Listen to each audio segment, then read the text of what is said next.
പുറകോട്ട് പോയി. അപ്പൊ നോക്കുമ്പോണ്ടോ അമ്പോ മഴ വീഴ്. ഞങ്ങൾ ഇവിടെ വന്നിട്ട് അതായിട്ടാണ് മഴ വീഴടാ.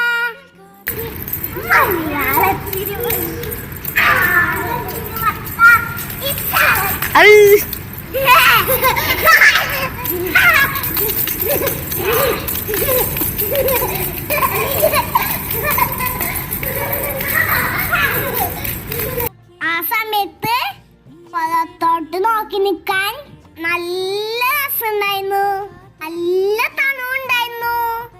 ഉമ്മിയുടെ സ്വന്തം റിസ്കിൽ കൊണ്ടായത് കൊണ്ട് അധികം നേരം മഴയത്ത് നിക്കാൻ പറ്റില്ല. പനി വന്ന മൊത്തത്തിൽ അടങ്ങിയതാവും. അതുകൊണ്ട് ഞങ്ങള്